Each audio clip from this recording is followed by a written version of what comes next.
Hello everyone. Today we're going to talk about don't judge. Don't judge other people or else you'll be judged by that same measure. I mean, I never tell people what to do. So it's not like telling you what to do. It's an inviting you to a deep spiritual truth. That's what this is.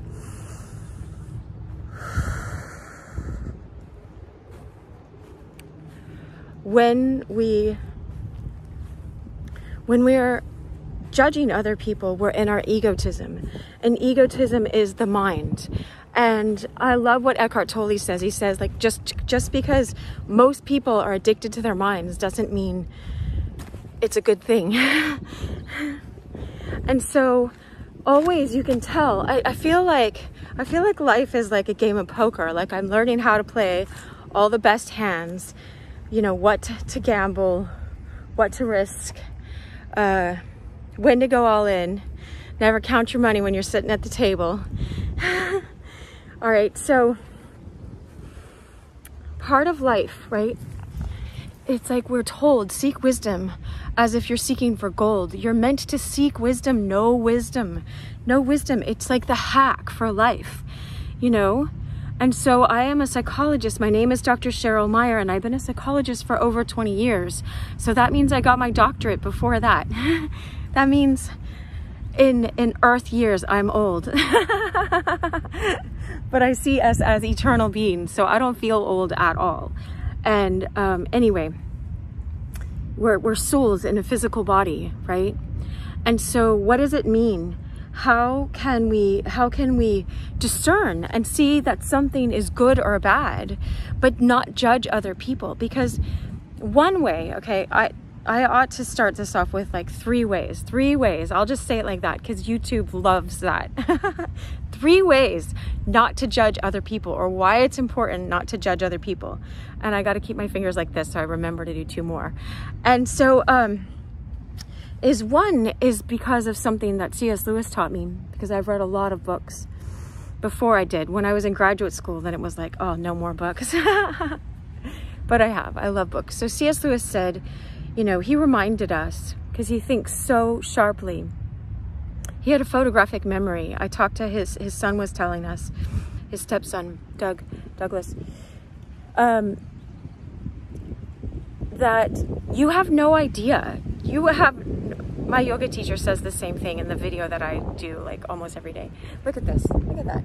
Oh, you can't see it. I'm in the shadow again. Dang it, stop flexing then, right?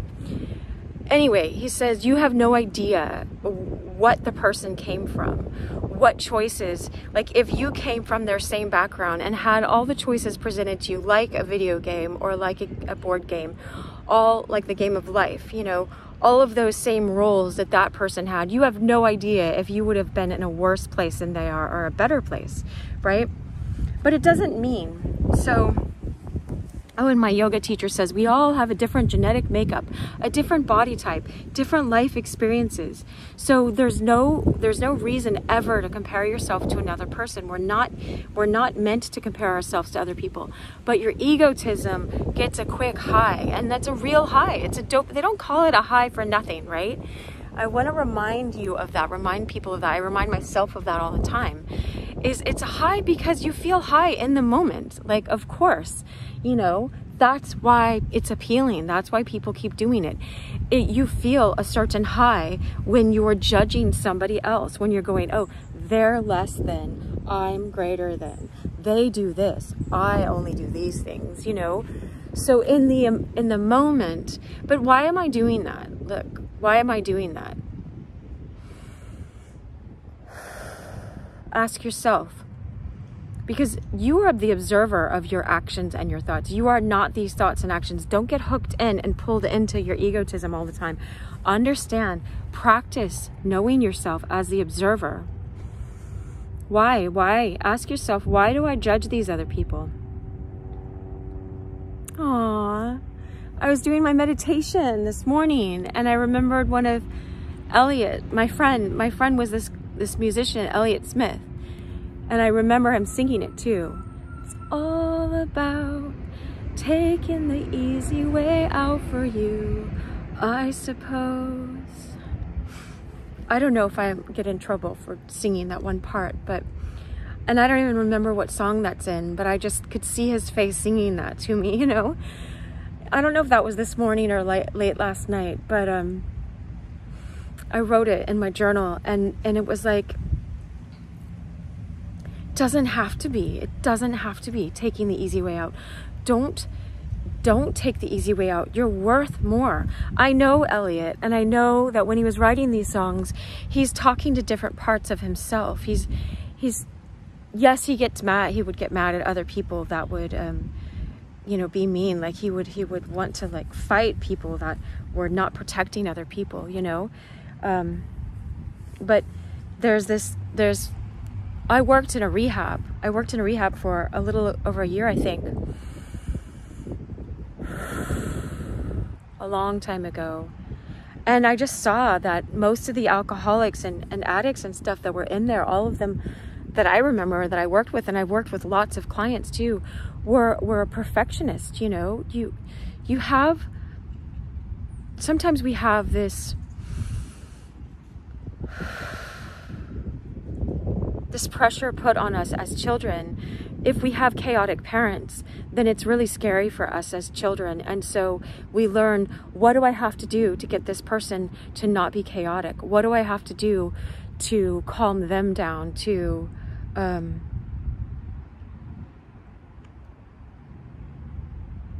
make this stop, make this pain stop? So we learn how to be pleasers, or we learn how to just rebel and push against. So anyway,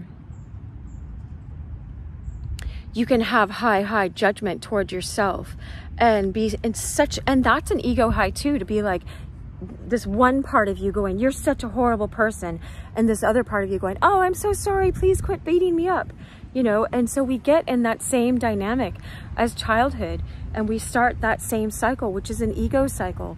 This is why I'm always teaching how just stop and be present. Be of love.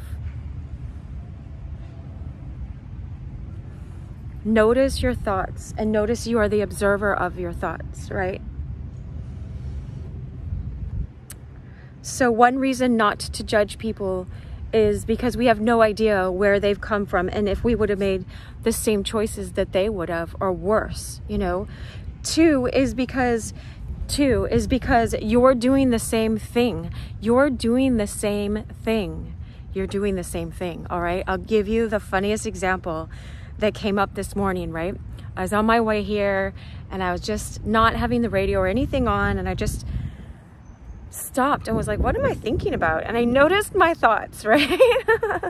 Someone was telling me yesterday about this guy that drove up in a Lamborghini and had like this diamond encrusted Rolex watch and blah, blah, blah.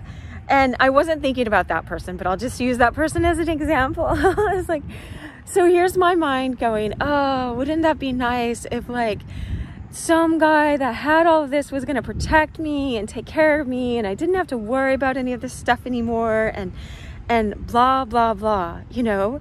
And I was like, okay, God, here, I give you divine love, right? I give you all of these thoughts. Like, I don't want to keep going down that fantasy trail. Like, I don't know, but whatever. I just started laughing because I was like, wow, this is probably what goes through men's head. I'm not a man, so I don't know. My girlfriend got some testosterone because they were trying to balance her hormones, and she was telling me what was going on when she had more testosterone in her body. It was so hilarious. We were dying laughing, right? And I was like, I feel so bad for men from what she described, right? Because she just had a little more testosterone, well, a lot of testosterone. She was hulking out on us besides other things, but and so I was like, gosh, men must see some beautiful woman, and like, if they just think, oh, what would it be like to be with that person, and they start mentally undressing her or something, and then it's like, whoa, back it up, you know. This person is cherished and loved by the divine love, and a child, and my sister, and my my mother, my friend, you know? And so it's like, I don't want to put guys in a certain category, like there's some end goal in mind, you know? No, then you take away just being present. When you judge people, you take away just being present with them. You take away this gift. You have this gift to just be present. Be present. Like, I put on this heart every day when I can remember to put it on and drop down from my head into my heart with love, you know? And right now I have this cross on, which reminds me of Elliot's. I met him when he was making XO. I got to go in the studio, right? And so the cross is a lot of different symbols, you know? Keep yourself connected to the divine and connected to the ground, and be in love with all people on the horizontal plane, you know? And be in oneness. Go back into the oneness instead of being divided. That's the third thing. I'll do the third thing now. Is the third reason why not to judge is it takes you out of oneness. This oneness is so beautiful. Like, I am so in love with oneness that I could start crying, right? We all came from the one. We came from the love. God is love. We came from the one, and we came out from that. And although we look like separate people, you know, we're all one. We came from the one. And we're all connected. And so when you judge, you're cutting off love to that other person, and it cuts you off from the experience of love from the divine. That's why when you judge, watch out. Jesus said, judge not lest you be judged. With the same measure that you're judging other people, you're going to be judged by that, because you're choosing to live in egotism and you're cutting yourself off. If you divide yourself from your brother, you know, that God created, your sister, you know, then you are, you're cutting yourself off from the divine. And I'm being reminded right now, right in my heart, that I saw this vision the other day. I don't know how long ago this was, but I saw a vision of like a kid or falling off a tricycle, you know, or a 8-year-old falling off a bicycle, you know. And it's just like, God was showing in my heart, because I was judging someone because I was just so mad how they hurt me, you know. And that's our temptation, is we can try to judge someone to get that dignity back, but it's not. That's just shortcut way. That's the easy way out, like Elliot was singing about. Taking the easy way out again is judging. And so judging other person, it's like God was showing me, no, this person just fell off the bike. They just fell off the bike, you know. And of course, we want to be wise. We don't want to like make huge mistakes and like try some horrible, you know, thing, you know, and ingest it into our body. I won't say certain words in case this gets triggered or anything, but you know, we don't want to try something, because we wouldn't want to give that to our 13-year-old friend, you know, our 13-year-old child, our 13-year-old brother, our 13-year-old sister. If we wouldn't want to give it to them, why are we choosing to give it to ourselves? Stop. Find a way to stop, you know. Find a way to stop, because you're worth it. You know that they're worth it. You didn't know that you were worth it. It's all about knowing your real worth, you know? And so God was showing me, like, no, they just fell off their bike. Yes, we might still reap what we sow. We might have consequences. So, you know, it was easy for me to see someone else and not judge. This is something else. Like C.S. Lewis smoked, so I'm not picking on that. He said it was just too hard for him not to. But, you know, if it's like, it's easy for me to see, oh, why are they doing that to their lives? I would never do that. But then like last night, I just didn't want to feel anymore. So I got on my phone and I started playing like one of my phone games. And I'm like, what am I doing? I don't want to numb myself. I don't want to get in a pattern of numbing myself. I don't want to teach others to numb themselves. I don't like it when I'm numb. Then my heart is all closed off, and I can't be as like the beautiful like sun can't be shining through me as much to other people. There it is, right? I want that. I want that to be shining through me. And so I invite you to seek wisdom, so you stop doing the things that aren't good for you, right? Because you know that you're worth it. My friend the other day, I was telling him about this pain that I had, and he's like, oh, but I think you have a big hole in your heart about that. You know, he's like, you know, because it was like something I kept going back to that I didn't want to go back to. And I was like, oh, the hole. Yeah, go to the root. I'm always teaching people, go to the root. Ask the divine love. Ask divine love. He's doing it already. She, he, she, God is above, gender, doing it already through me by giving you this video to heal this part of you, to bring healing and love. All right, I'm going to end this before 15 because Instagram changed their limits. But I do this on both. Subscribe to me on YouTube so that I can do the long videos for you guys there. Love you. I love you so much. Share this, please.